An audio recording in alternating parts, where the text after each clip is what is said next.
Fantasy Football Podcast. I am your host, Ben Ashworth, and with me is League Commissioner David Gesslin. How's it going, Gesslin? Personally, great. Fantasy world, not so hot. Yeah, it's hard to be in the dumps. Now, today we have another host joining us, international salesman extraordinaire, David Thornton. Welcome to the podcast. Thank you. I appreciate being here. It was a challenge to not be here last week while I was in London, but I'm glad to be back stateside and able to offer some truly critical advice. That's excellent. Very great. Okay, so we're going to break down our Week 3 matchups. Sorry we didn't have a podcast last week. We were otherwise occupied. But we're going to go ahead and jump right in to the matchup between Jake, Not Safe, and James. Those were Droids. So I believe this was the biggest beatdown. James, I believe route is the 104. word that they used in this one from Yahoo. So route is a good word to go with on this. Excellent. James 104 to Jake 63. Thornton, what were some notable things you saw when you look at the scores here? I admit I approached this with a bit of angst considering I lost to James last week, but he's now put up 3 consecutive very strong weeks. Sometimes the person in first place doesn't necessarily deserve to be there on the overall scoreboard, but he is leading the league right now in points scored, consistently topping 100 every week and well over 100 most weeks. But, I mean, just like in regular football, sometimes in fantasy it can start with the quarterback. And Cam Newton, after 2 decent weeks, really came in strong this week, coming out with rushing touchdowns, rushing yards, passing yards, really being the full package and everything he was expected to be coming out of college here. Yeah, what's striking me is the elite wide receivers James has. We were talking last time about how James was on auto draft, but James has Antonio Brown for Pittsburgh, AJ Green for Cincinnati, even though he was low this week at 5.8 points. Antonio Brown kind of mediocre at 11, and then he's got Mike Evans for Tampa Bay with 19 points on the bench. Woods for the Rams with 23 points, so he had room to go up. Gesslin, what do you think, and where do you think Jake went wrong here? Jake went wrong back in the draft when he entrusted the leadership of his team to a soulless avocado toast eating Tom Brady.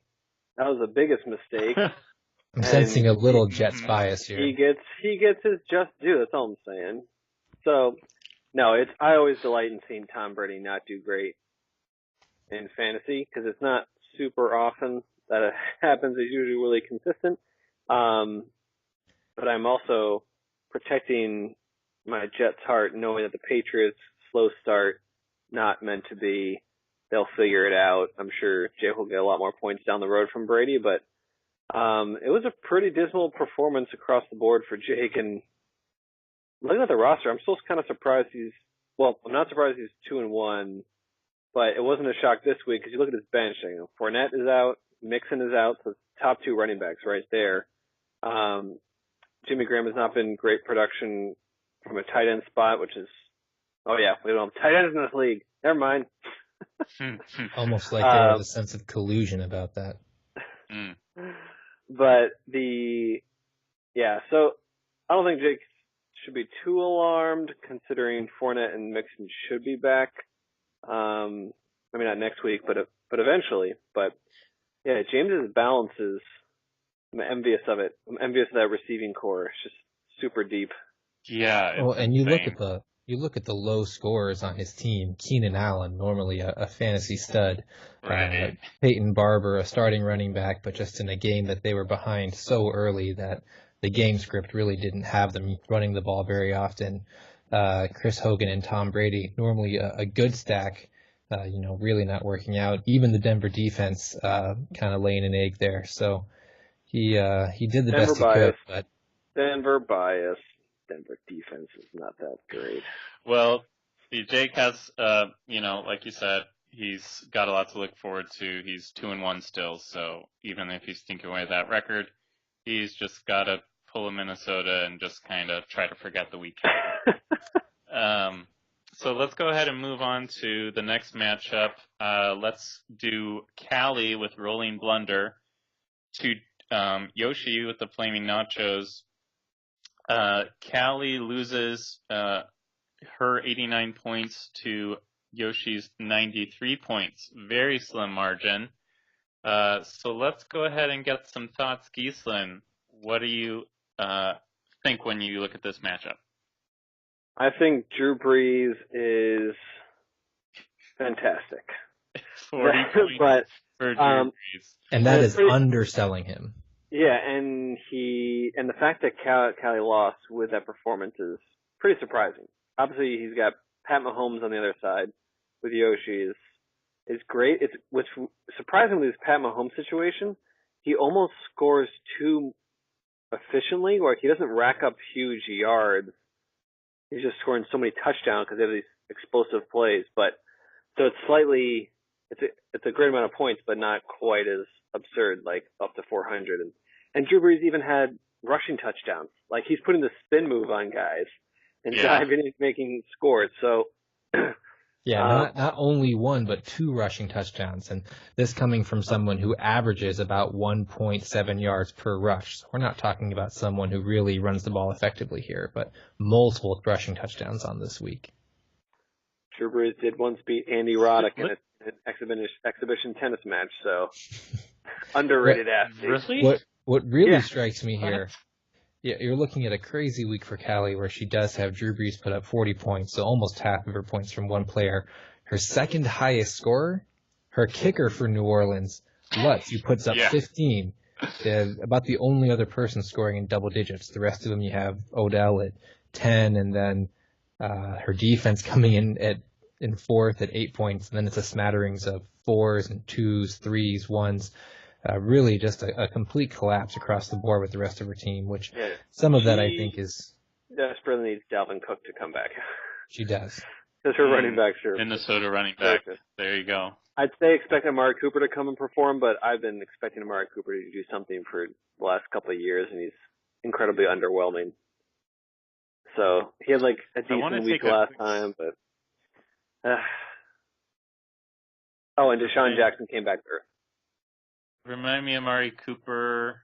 Raiders wide receiver. He was this, 4th pick overall, like 3 years ago. So he's supposed to get a little shot in the arm with Gruden, XYZ banana and all his fancy offensive plays, and Crabtree's gone to Baltimore. So you'd think Cooper would have an uptick, but actually, another thing to point out with him, Miami's defense is sneaky good secondary. They have Minkah Fitzpatrick, their rookie, and Xavier Howard. Wait, Xavier Howard? Anyway, another really good corner who had pass interference against the Jets and caused a pick. But whatever, is a very good corner. So, all to say, Cooper should be better, but he's been super frustrating. He has gone up a number of good defenses so far this year. I mean, he's played the Rams, he's played Denver, he's played Miami, and 2 of those are on the road. So you would think better days are ahead for him. He's got more favorable matchups in the future. Yep. Yeah. And So I want to take a quick to talk about the quarterbacks. It seems pretty crazy this year that I feel like if your quarterback's not scoring at least 25 points, you are losing. You're missing out. I mean, there have been a lot of. Breeze here with 40. We just looked at Cam Newton with 29. Pat Mahomes, he's being praised to the heavens. He has 25, which is the lowest of his 3 weeks. So it's, I don't know. How do you guys feel about that? The quarterbacks are always a tough situation for me because especially in the draft, you're looking at, what their value is. And so really after the top, 4 quarterbacks, your Tom Brady, your Aaron Rodgers, your Drew Brees, I guess maybe your Patrick Mahomes for this year. The difference between, number 6 and number 12 really isn't that great, except for maybe this year where you're seeing these these quarterbacks who are going off for, ridiculous games that you would never expect. So maybe that tried and true adage of waiting on your quarterback actually might not work when you have such prolific days that are really making a difference across the board. Yep. And it's always tricky with quarterbacks. I think it can be accentuated more than other positions sometimes, just because the amount of points you can score. Where like you have offensive coordinators or head coaches who call the offensive plays, like that's such a huge X factor. And like Patrick Mahomes, we knew he had an absolute cannon, but at the same time we didn't know how much Andy Reid could pull off with him, and obviously it's amazing. But I always forget every year that Drew Brees plays in a dome, also plays the Falcons twice, like in these epic shootout games. Like there's a reason why he's so high in fantasy, and it's Sean Payton's offense. But I'm pulling up right now just all the quarterbacks, and it is interesting because Rodgers hasn't been doing that well, but that's obvious leg issue. But the number one fantasy performer after 3 weeks is Ryan Fitzpatrick. Patrick Mahomes, Brees, Matt Ryan, Cam Newton, Ben Roethlisberger, and from a draft standpoint, those weren't the top few guys. So it is. Yeah, you can remember Ike drafted Aaron Rodgers in the tail end of the first round. So. Yeah, did he do in the first round? Yeah. His number one overall pick? Wow. Well, he was drafting at number 10, I believe, so it was back-to-back picks, and he decided to go for Rodgers, and then I can't remember who was his second. But another quarterback we could talk about is Ben's keeper, Deshaun Watson, who's been pretty underwhelming. Yes, he did. We'll get to that matchup, so let's save that a second. So just to wrap up Callie and Yoshi real fast, my last point is Yoshi's looking pretty nice in the running back category. Barkley for the Giants, Ezekiel Elliott for Dallas, and Marshawn Lynch for Oakland, both posting in the teens. So that's pretty nice for him and definitely contributed to his win, overcoming Callie's single-digit points. And winning on a week where Gronkowski was held to 5 points and his Minnesota defense was held to 3 points. So really maximizing his effort there. Excellent. All right, let's move on to another close matchup. We have straight cash homies, Gamroth versus... Wait, that is Gamroth, right? Dornbush, sorry, I was mixed their teams up. Dornbush versus Ike. Dornbush eking out the win, 97.24 over Ike, 92 points, so 5-point differential. Very close one here. Let's go ahead and throw it to Thornton. What sticks out to you looking at these scores?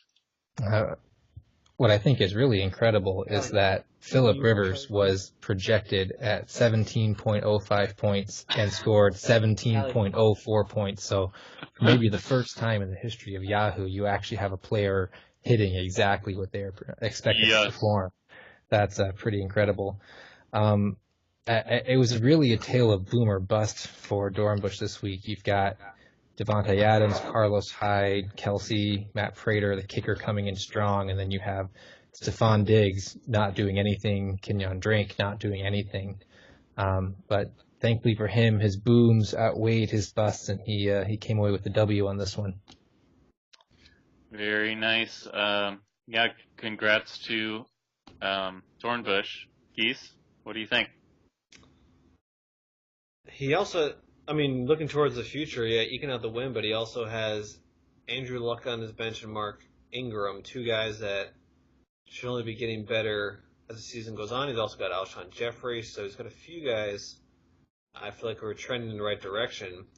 I'm surprised Juju Smith-Schuster's on his bench, but maybe not that surprising considering.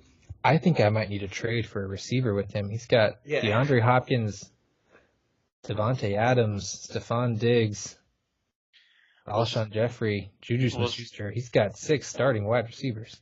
Don't forget Stephon Diggs posted 26 points in week 2. So 1.7 points, a real bust this week. But yeah, he's feast or famine. Looks like Juju's been pretty consistent, but I think I had him last year and he was more inconsistent. But he's off to a good start fantasy wise. Yeah. And he's Last year really he was doing just well really focused on choreographing all those great touchdown celebrations, and it seems like he's tapered that off this year. So it's more route running, I guess. He's really becoming a great possession receiver. You look at him in PPR games, he's going crazy. He's averaging, I think, was it 8 or 9 catches a game right now. So he's really hauling those balls in. Doesn't help so much in our league, but just in general, you can see Big Ben really has a strong connection with him and a good feeling, almost like he was having with Antonio Brown when he was first coming up. So I think the sky's the limit for Juju in the future. So as far as Ike is concerned, maybe the biggest, I don't know if we want to, so sidetrack, I was thinking of doing a manager of the award a week. We didn't talk about it before the podcast started, but we can think about who we want to do. But Ike's got a little bit of tomato in his face here with 4 players on his bench scoring in the teens. So got to help him feel good about going forward, but he's got Emmanuel Sanders, Denver wide receiver, 13 points. Carson, Seattle running back, 18 points. Tyler Lockett, Seattle wide receiver, 14 points. And Goodwin, Tampa Bay wide receiver, 11 points. So I don't know if you can blame him, though, for the Seattle players, because before this game, they've been pretty dismal, especially the Seattle running game. So I can respect benching some of those, but anytime you bench a Denver Bronco, it's probably a poor call. Yeah, Tyler Lockett has been doing good with Doug Baldwin injured, which I know because he's been doing better. He's really had one big catch a game, but that definitely can sustain you. I feel like he may have watched a few episodes of Hard Knocks and been all over Antonio Callaway for Cleveland. He's so good. It's like, Yahoo only projects him they get 5 points, and he only got 2. But I think another underwhelming guy has been Allen Robinson for the Bears. Yeah. Which you gotta lump that in the fact that Mitchell Trubisky has not looked great. You really thought he would be moving the ball better, especially under a Matt Nagy offense that he was just with the Chiefs with an Alex Smith type guy. Mitchell's not that different from Alex Smith maybe, so you'd think he'd be getting better numbers, but it's been pretty underwhelming. So I don't know how much that's even on Allen Robinson versus the quarterback, but yeah, really that whole offense outside of their running back has really been pretty dismal. The receivers, even Trey Burton, who I know is a very popular sleeper pick coming into the draft, has really just not looked great. So I don't know what's going on with that. And have since let him go because it's just yeah, I don't know. The value's not there. Justin Tucker, again, proving his worth. Baltimore kicker, always getting double digits. There were a lot of kickers who got double digits this week, so I guess maybe it was all the rain and offenses couldn't get them close enough to actually put the ball in the end zone. But there were many kickers posting double digits this week. Yeah, actually, Prater, Dornbush's kicker, outscored Tucker by 1 point. 14-13. So that was the difference. Well, not really, but one of the differences. The classic chubby kicker who's been in the NFL a long time. It's like, I don't need to sculpt this upper body. I got a leg of iron. That's probably because he has a beer belly from all the drinking that he does. Or have you forgotten that he was cut from Denver for having a DWI? So. Oh, didn't have that inside knowledge. I was like, is this a reference? I don't understand. I have not forgotten that because I never knew it. So let's move on then to, I guess we were going to save the matchup of the Davids for last. So I think then it's on to my matchup with Gamroth. So I'll go ahead and lead off of this one. Guys, I'm not feeling great about my team. I failed to break 100 for 3 weeks in a row. but I had several misses. But I've got to hand it to Gamroth with Matt Ryan at 40 points. Christian McCaffrey, 19, who's Carolina running back. Kareem Hunt for Kansas City running back. Eating up my Kansas City player, Tyreek Hill. The downside of how awesome Patrick Mahomes looks is he's spreading out his throws to a bunch of different players, so it's kind of a roulette wheel as far as which Kansas City player scores really well. It's almost looking like the old days of Drew Brees when you couldn't trust a single other one of his receivers because he would spread the ball around so much that the only real consistency was Drew Brees. I think I read that they had either 9 or 10 different people who caught passes from Mahomes this week, so he really did not lock in on any one person. He was very generous with the ball. Yep. I would love to watch. Go ahead, Keith.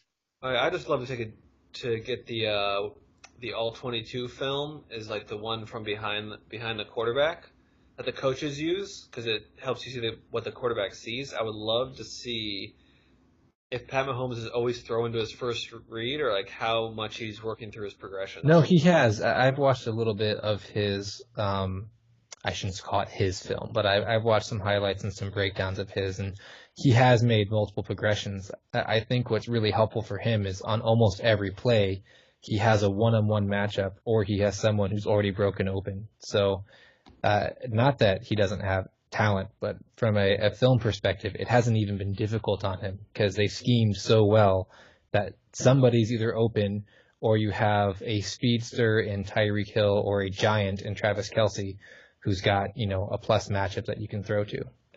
Tyreek Hill, who cannot be guarded by anyone on this planet. But yeah, he doesn't always score touchdowns. I have a love-hate relationship with him. Yeah. Understandable. I love him because he's on my fantasy team. I hate him because he's on the Chiefs, competing with the Chargers for the division. And Ben, I feel badly for you on this one. I think Chris Thompson was a very solid start. I think everyone expected the Packers to be running away with this one by halftime, and they would need to throw to the running back. But with the Packers getting pretty thoroughly dominated by the Redskins, they had no reason to throw to him, and it was the Adrian Peterson show the whole day. I don't think anyone predicted that coming into the game. Yeah, Gamroth didn't because Adrian Peterson's on his bench.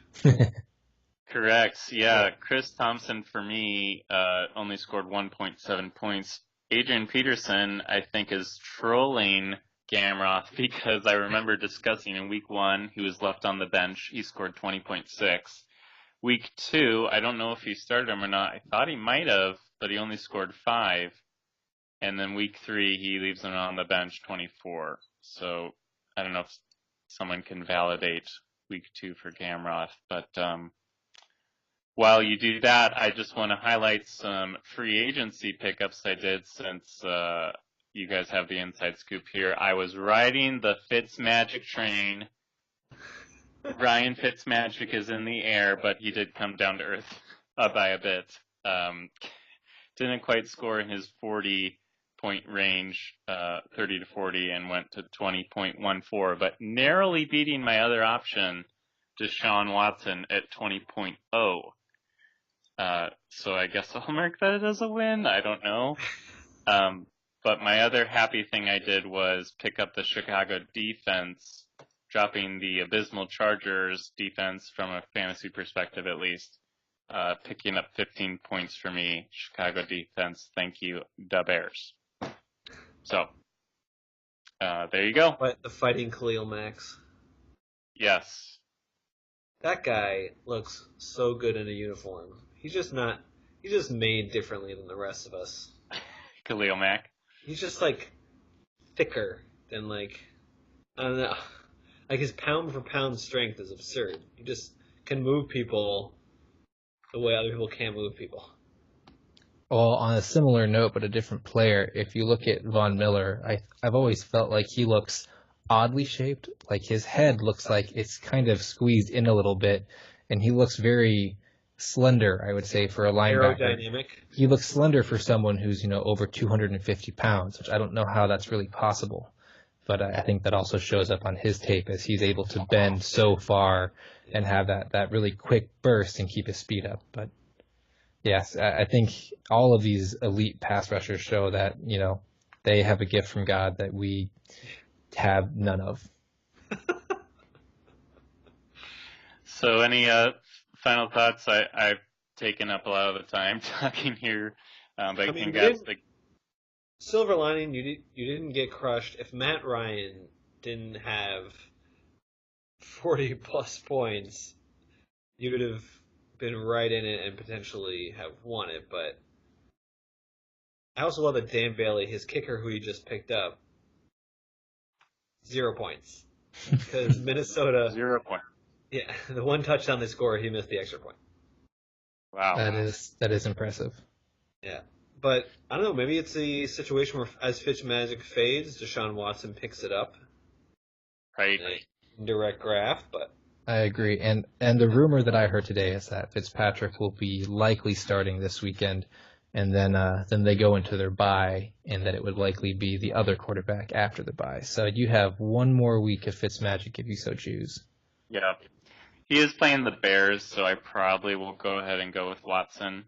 I think the notes for Deshaun Watson, Texans QB, seem to say his offensive line is kind of letting him down.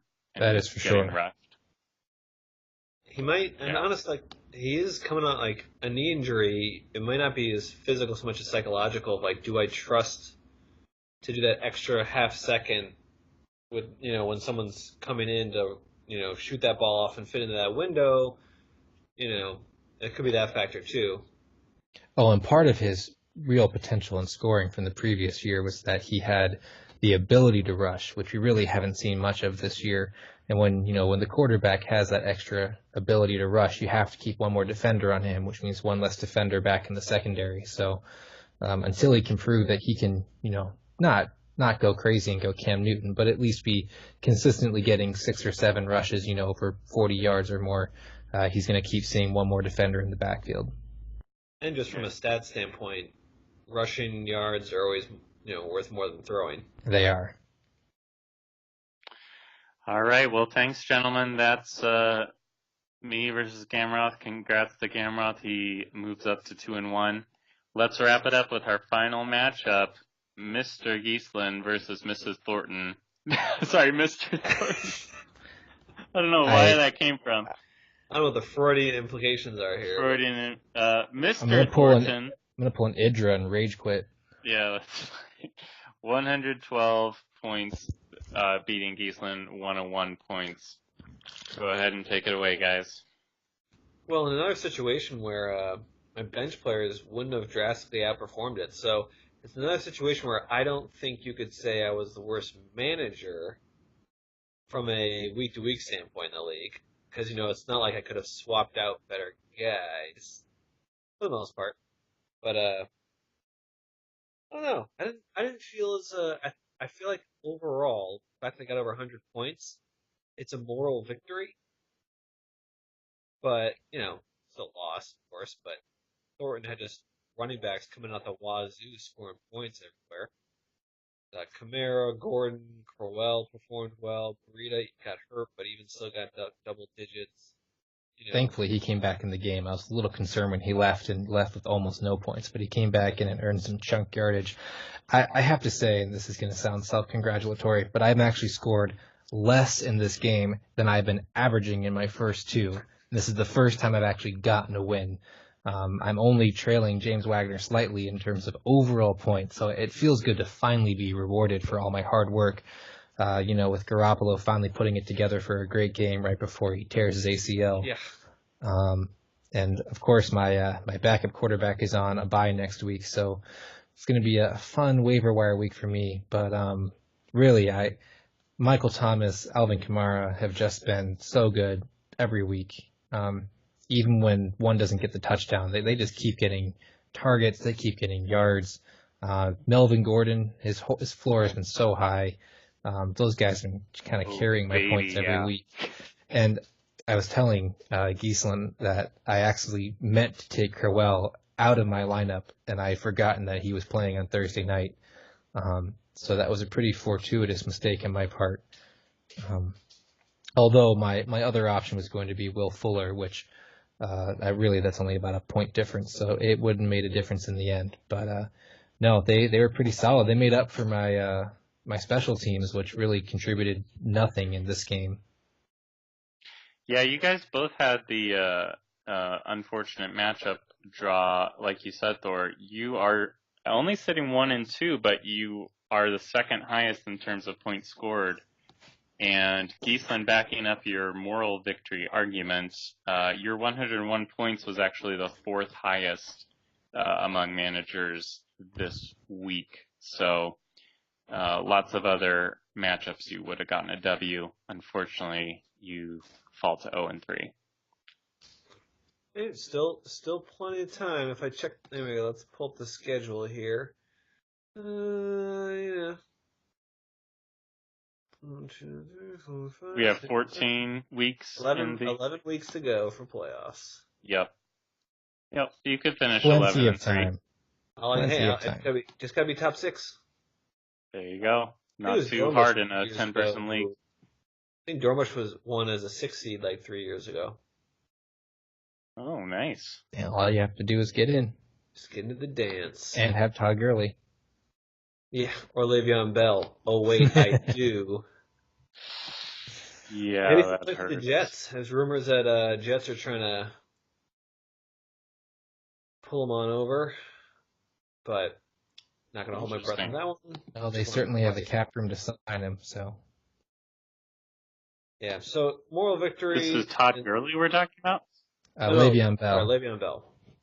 Le'Veon Bell. Oh, okay, yeah. Of course, if I had not taken Le'Veon Bell, I would have drafted David Johnson, who's been pretty ho-hum for Ben. Yes, he has. His offense is not there. He finally scored some points, but anyway. It seems like the passing the torch may be going from Sam Bradford to Josh Rosen finally, so hopefully that means the offense is going to be a little more competent and open up more space for David Johnson. Because I don't know, he's such a dual threat. He's too talented not to be scoring more points, so I feel like the onus right now is on the offense and the quarterback, and Sam Bradford is not frail, but he's made of glass. Yeah. He could be Samuel L. Jackson. I was just thinking of what's that movie with Bruce Willis? Yeah, if he fell down. All right, guys. Well, he'd be broken. Yeah, that was excruciating scene to watch. Okay, well, that should pretty much wrap it up for us. Do we have enough research going in to give our Manager of the Week award? We didn't come to a consensus, so no, I think we all concluded that Jake, that there was someone who was the not Manager of the Week. I believe that was Ike. Correct. Yeah, I mean, it's hard not to give Manager of the Week to James. I don't necessarily want to always give it to the number one person in the league. I kind of think of it as like manager optimization, but you do need to get a win for the week, and I don't know, James's team just looks pretty good to me, so. Even though he scored less points than mine did. Well, that's a fair argument to award it to yourself. Are you voting for yourself? I am not. I'm just making a point, that in the future we should actually pay attention to the teams and how they've done moving forwards, and not be biased by the fact that someone outscores someone by 40 when that person who was outscored by 40 only scored 63. Again, this is really coming back to the Schlossberg brothers, who I think just did a poor job and made their opposing managers look better than they actually are. Okay, fair. I am just such a fan of James's wide receivers. That's why I wanted to personally give my award. Robot wide receivers. So, you guys pick your own selections, or we can wait till next week to. Well, I do want to observe if it becomes a thing, we can call it the Schloss effect or something. I enjoy that. I think that's a great idea. So it's not a pattern yet, but we'll see. Quick looking ahead to next week, just to quick look at that. You guys are facing off against each other in a good matchup. Indeed we are. I don't think that's a good matchup. I think that's Jake a repeats beatdown his coming for performance me. as I play him next week. Gamroth There you plays go. Ike, Callie faces James, and Durhambush faces Yoshi. All right. Well, that's our preview for next week. Let's go ahead and wrap up. Any final thoughts for our listeners? As Ride with poor magic until it crashes and burns. as poor as my luck has been in this league, I have karma in my work league where I have now won back-to-back weeks by 0.02 points and 0.4 points. Whoa. So I'm stashing all my karma for that league, I guess. Yeah, karma. I don't think karma travels to different leagues. Well, we'll have to leave that for others to debate. Thank you, Thornton and Gesslin, for joining me in Week 3, 2018 of the Collusion the Gathering Fantasy Football Podcast. Thank you, listeners, if there are any, for listening to the commentary. Hopefully you get excited setting your roster for this next week, and good luck to all. That's it for us, and we'll catch you next week.